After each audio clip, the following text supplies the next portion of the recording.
boys and girls, it is me, Dukect live here on the Dukect Lounge. Thank you so much for joining me, Dukect. And I was gone for a week. I was at New York City Comic-Con 2013. It was a blast. It was fun. I will put my other stuff. You look at my YouTube channel. I was doing all this like highlights and panels. I'm gonna put that stuff up on my Unscrew Attack and all the other stuff soon. We're gonna put that stuff probably tonight. Then I'm gonna, sew some more stuff up on probably later on, like Saturday or Monday, so I can get like a whole week together to, a couple of days just to finish up on everything else and get started. Finally, getting started on my Halloween episode of Last Reviewer Standing, because I am so happy about that. Which is everything is coming to place with that.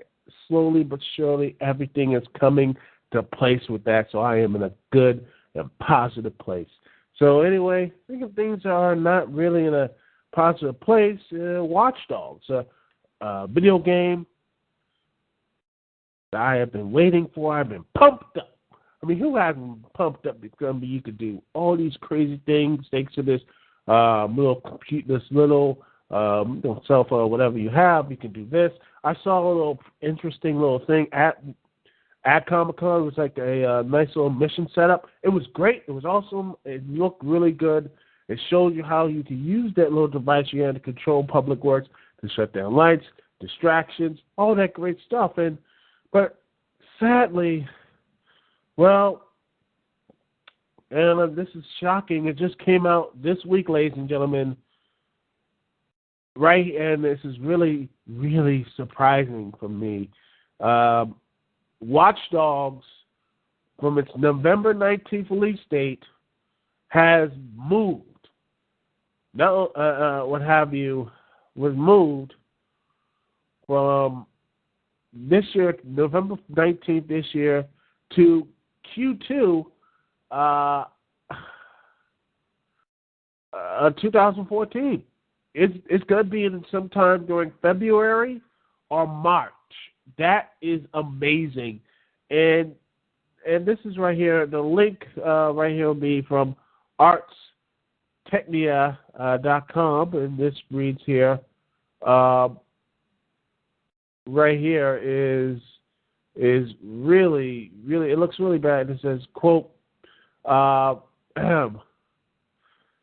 just over a month before the planned November 19th release of the highly anticipated open-world techno spy game Watch Dogs, publisher Ubisoft has announced that the title has been delayed to sometime in the company's next fiscal year, which begins April 1st, 2014.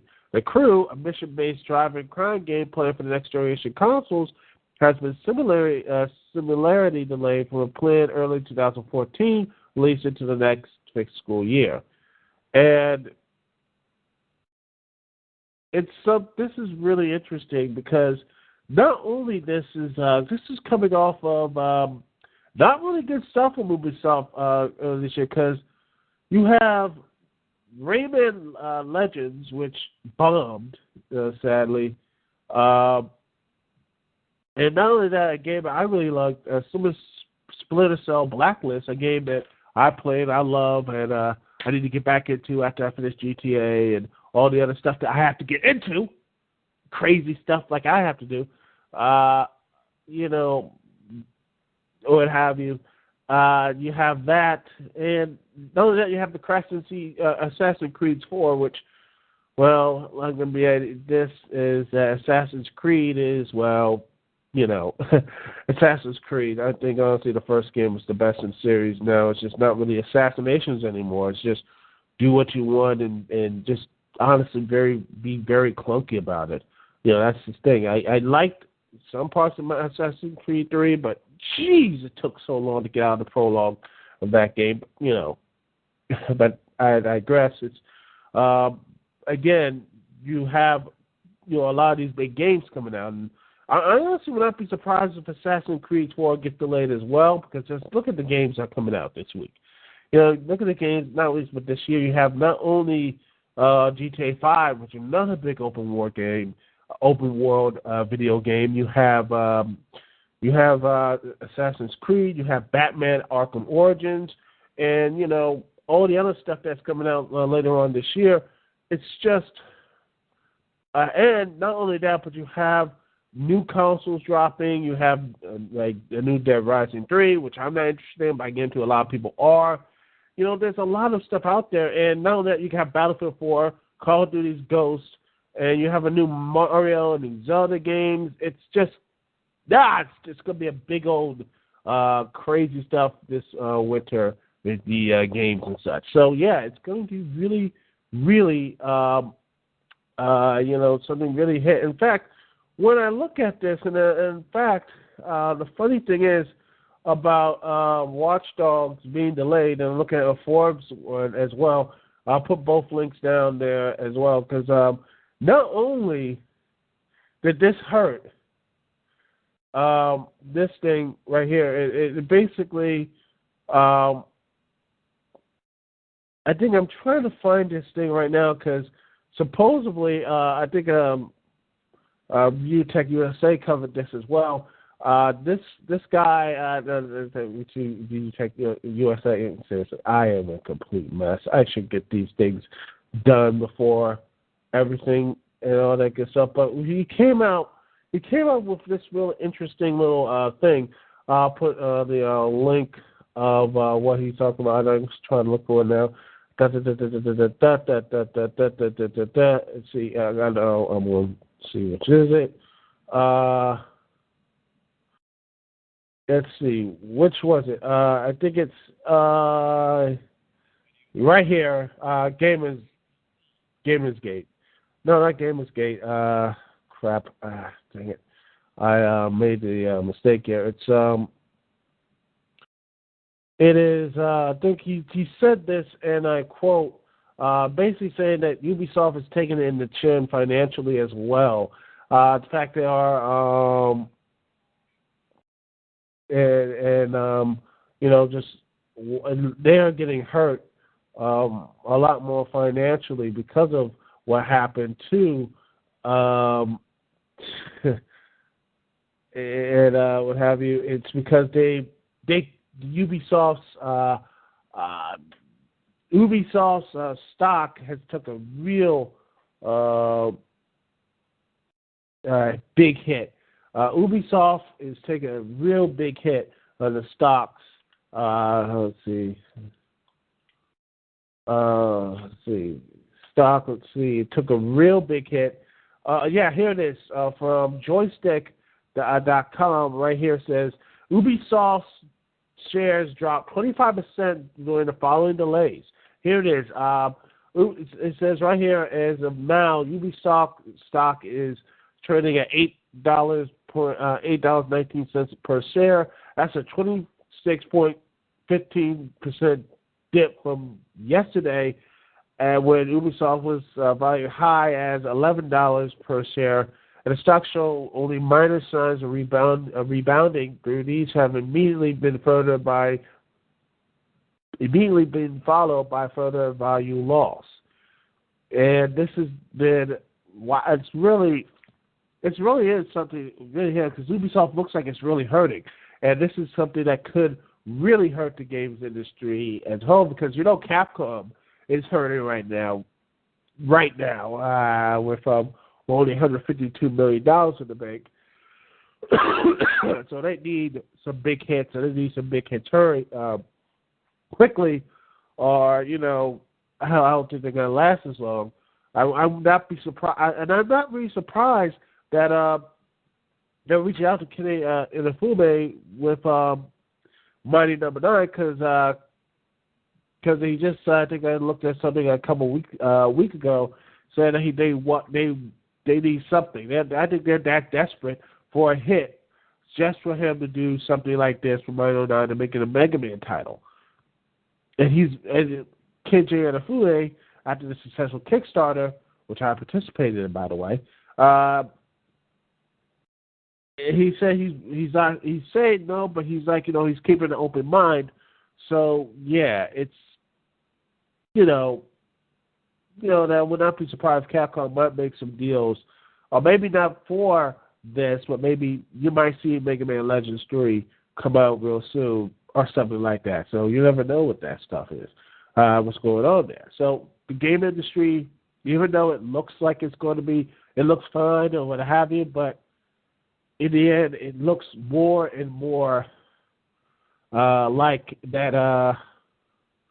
It's in a very they're getting in those real bad places, and you have these big third-party developers start crashing, start bringing the stuff down. And trust me, I would not be surprised when you hear stuff like, "Hey, consoles are going to eventually be like not going to make as much money as Microsoft and Nintendo's Wii U is just getting enough money right now. It's finally getting a lot of money. It's getting, I think the sales of Wii U is finally picking up, and that sort of thing. But I don't think that the new consoles, the PS4 and the Xbox One, I don't think they can have a big enough big service, what have you. I think it's going to be a very slow coming at the gate. And I don't think it's going to. I honestly think I would not be surprised if Nintendo does become number one again because of that.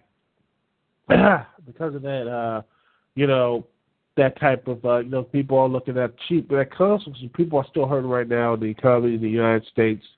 What have you, the recession is still hitting us hard. So a lot of people might be thinking, you know what, I'd rather have, food for my family or anything else, or I still have a 360 and I still make games with 360. I don't care about the extra type of stuff. I'm still going to use this instead of buying a new console with all the crazy stuff that's going on with the Xbox One or the PS4. So yeah, that's what I think is going to happen. So that's my personal opinion. Watch Dogs, a game that I love, I'm hyped for, but in the end, it's gone. It's not going to be here. I'll put the link of joystick.com right there in the description. And hopefully you guys will hear your thoughts about that as well. Because, hey, I will get these thoughts about all the crazy stuff that's happening on Watch Dogs and all the video game stuff. Because, hey, y'all talking about the pro wrestling. I want to hear your thoughts about this whole Watch Dogs, Ubisoft, and all that stuff in the comment section below. Anyway, we're going to take a little break here, listen to some more OC Remix. We'll be right back. We'll be talking some interesting WWE news, and then after that, we're going to be getting to the preview of TNA's biggest show of the year, TNA's Battle for Glory 2013. We'll be right back here on the Dukect Lounge. We'll be right back right after this.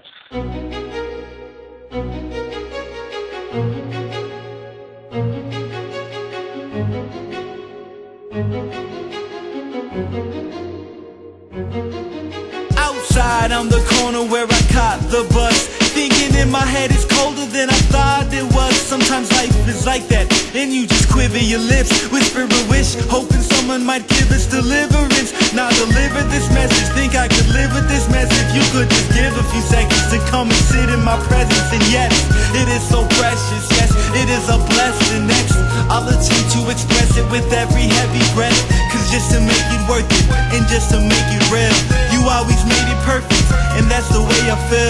Sometimes we think too much, and we lose control, but it's not what you know, no, it's who you know. Days that will not end, I'm sure you've had them too, wishing you're still in bed, and yet we have to move. This is what passion do, this is what passion does. It's on my planets too, start sending back the love. Snowflakes fell like a gift from the sky. And we are back live.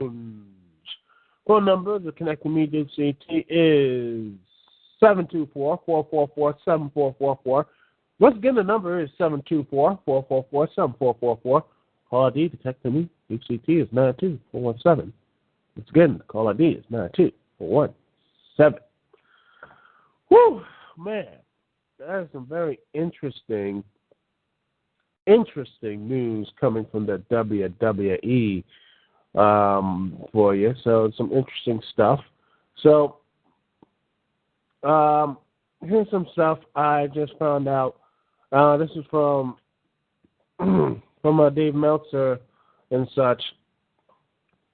It's very interesting. about some interesting things about WWE. For example, here's one from Dave Meltzer. There was a lot of unhappiness from fan reaction regarding from the 10-8 tapings in Columbus, Ohio for SmackDown. Show quality is subjective, and they have a lower talent pool than usual since half the crew had to leave the night before for the Abu Dhabi tour, where Normal was at. But still, the company ignored that and advertised every major star to appear. Even with the advertising of every major star, they only drew 4,000 fans. Worse, of those names advertised beforehand, most weren't there. Those who advertised was Orton versus Bryan for a dark match, probably after the show, Quest Triple H, Big Show, The Shield, AJ Lee, Dolph Ziggler, Big E Langston, Del Rio, and the Wyatt family. Of those names, Orton, Bryan, Big Show, Shield, Big E Langston, and Ziggler were all en route to Abu Dhabi. It's one of the things for them to advertise AJ Lee, and her not to be here due to a concussion, or even if there's a family emergency or car accident or flights or sudden ground and control promotion. It's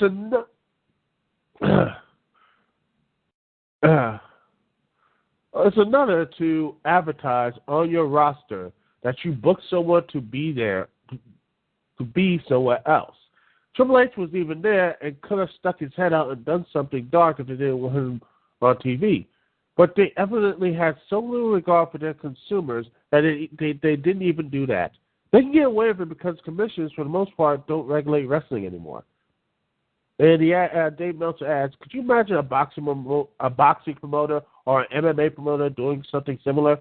There used to be states with strong commissions where if you did that, fans get refunds, which forced promoters to not false advertise. That's one of the few negatives of wrestling dropping regulation is the idea that they are accountable for these things.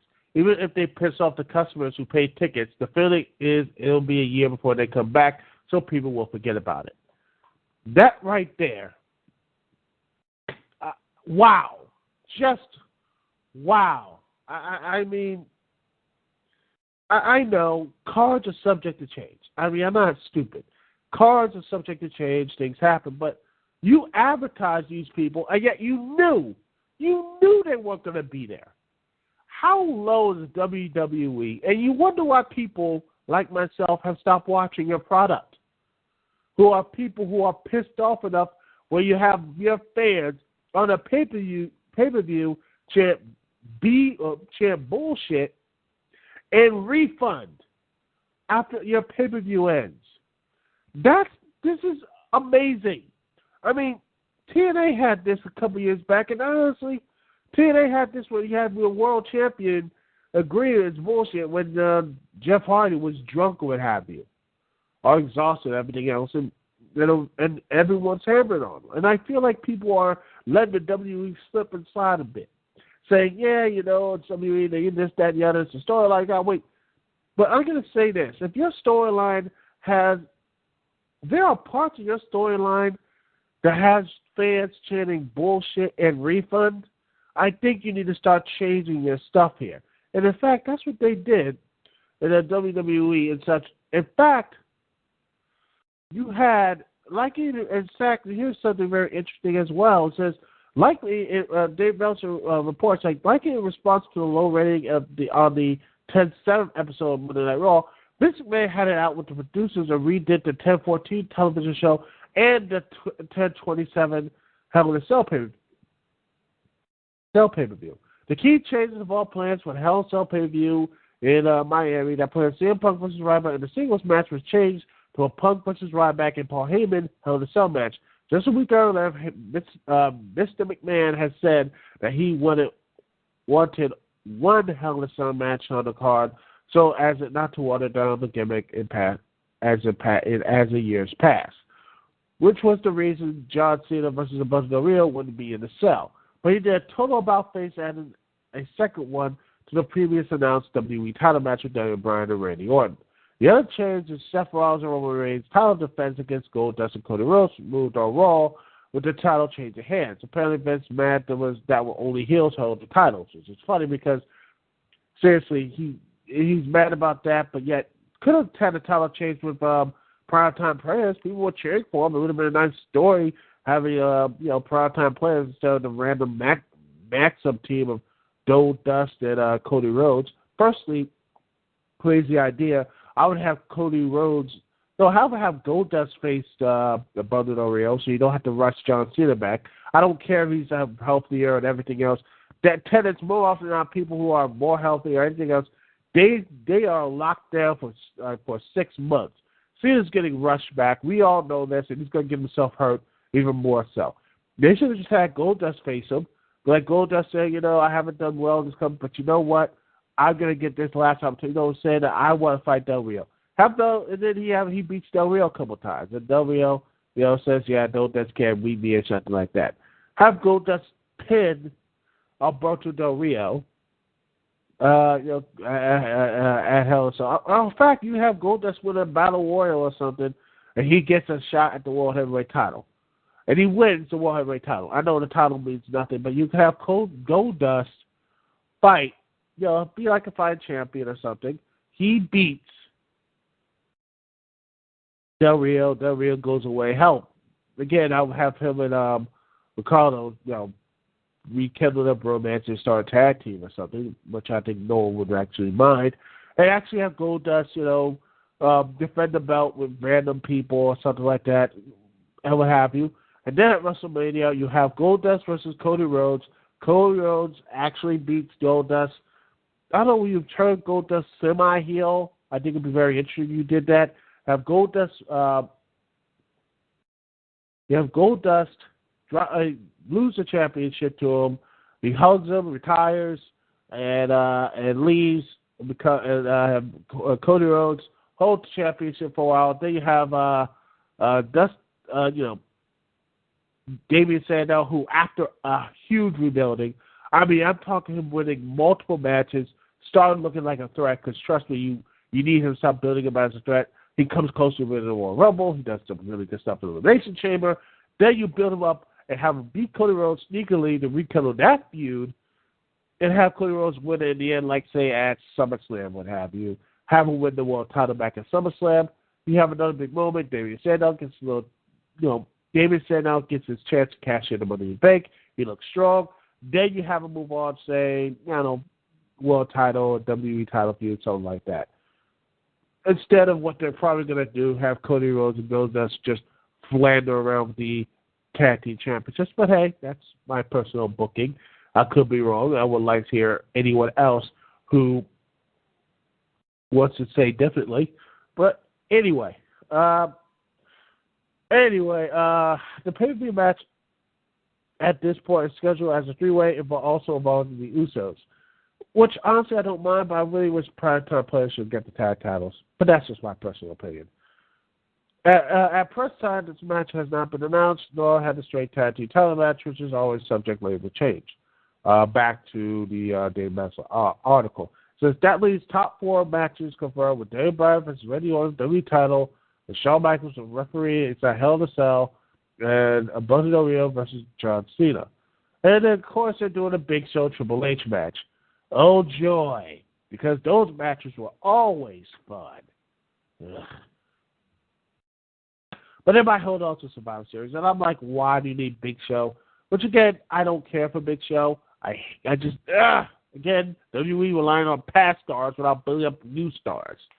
Of course, they say they're doing it with Cody Rhodes, but it just seems like hell. If they really want to build up Cody Rhodes, they would have had him hit the disaster kick on Roman Reigns and get him win the championship. No, but they had the Big Show knock Roman Reigns out anyway. Knock him out so Cody Rhodes gets the title, which just bothers me.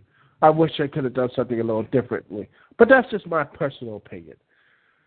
I don't know. Maybe I'm going crazy, but I just feel like this whole thing just really pissed me off. And I'll put the link of the news and everything else here from the official fan pro boards. I will put the link down there in the description, and hopefully you guys will look at it. And there's other stuff there too. Anyway, we're going to leave here for a minute and I will be right back right after this, and I will be talking about to talk about some TNA previewing their Battle for Glory series, the Battle for Glory, not Battle for Glory series, BFG series over like come on, Charles, get your head together. I'll be previewing TNA Battle for Glory, the pay-per-view, and I will talk about the matches and everything else. We'll be right back, right after this with some more songs from OC Remix. We'll be right back right after this.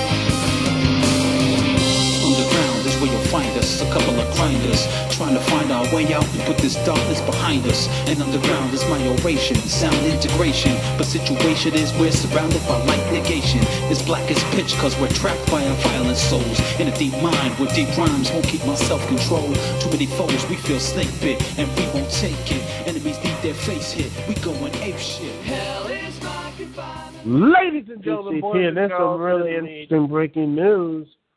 Supposedly, John Morrison, Jomo, is in talks, serious talks, with Total Nonstop Action. And right here, and I quote, it says, him talking about him, and I quote, wrestling is a business. TNA is like a really cool startup company. I've talked to several people in their organization, and I'm looking forward to hearing more about what they have to say. It's a business, brother. If they got some cool ideas and some cool stuff going on, of course I'm going to hear what they have to say. Wow, that's interesting. My thoughts about this? If he wants to come in, I think he should. I probably say he would go to WWE because they do need a good champ. They need some good. Probably wishes he goes and go to TNA because I think they should go on the WWE route because if he does go to WWE, it would be very, I think to me they need some good highlight main event stars. Cody Rhodes, Daniel Bryan, that's good, but I think John Morrison would be perfect if he goes back to WWE. Give him a nice little big feud. And I honestly think it would be very interesting, and I'm hopeful that would be really nice. Because honestly, him getting the W Championship would be great. But hey, I don't care. I think it'd be really nice, and because I still think he would be a great I think that he is a great talent, underrated talent. But if obviously say he was better talented than Miz, I think Miz was talented in his own way. I still think he's a good wrestler, Miz. But honestly, John Morrison has that charisma, as a heel or I think as a face, what have you, and he has the athletic ability. Who is someone I think they should just use him to basically phase out Jeff Hardy, put John Morrison there, and I think he could really fly. Not only fly, but do something really positive. And I think this could be really good, and hopefully this might be some new talent shake-up that we really need in TNA. So fresh new blood, and hopefully this means some bigger and better things for the company. But I'm here's hoping. By the way, he's only 34, so he's not that and everything else. I'm hopeful. I really am hopeful that that TNA is starting, getting on the right track. But anyway, let's get back to the preview of TNA Bound for Glory. So let's see what's happening here, ladies and gentlemen. We are going to have a very interesting here. So, Countdown Bound for Glory, a pre-show event for the number one contenders for the Tag Team Championships. First up, you have Bad Influence, the ring general, Christopher Daniels, and the physical fascination Kazarian versus the Bromans, Robbie E. and Mr. Spectacular Jesse Goddard, versus Chavo Guerrero and Supermax Hernandez, and taking on Joseph Park, Showtime, Eric Young. Anyway, next up we have a Knockouts Championship. We have a three-way match as ODB taking on Brooke Tessmacher and Gail Kim for the TNA Knockouts Championship. Interesting. I'm looking forward to that. I have ODB defending her championship. Also, I have for the pre-show, I have Bad Influence winning the thing. I know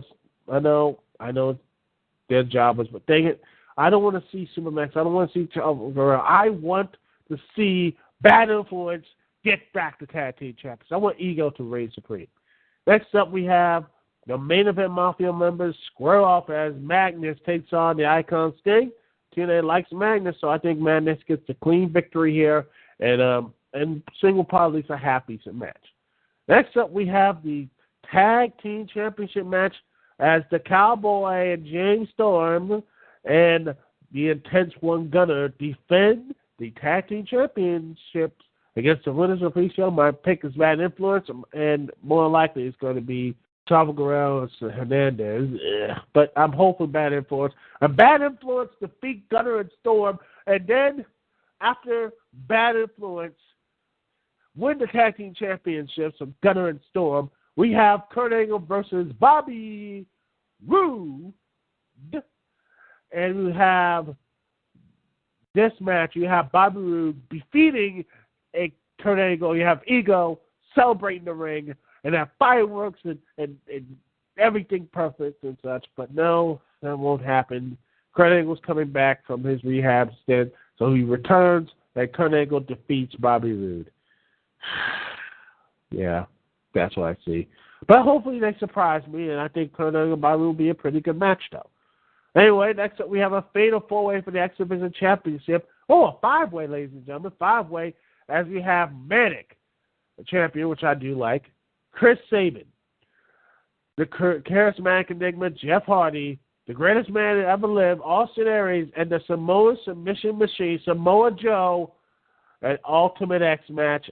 This match could be very interesting. I like it. It gets a lot of old and new talent, and I expect Manic to actually have some. I want him to get this big victory with the nice new championship. But that's just my personal opinion.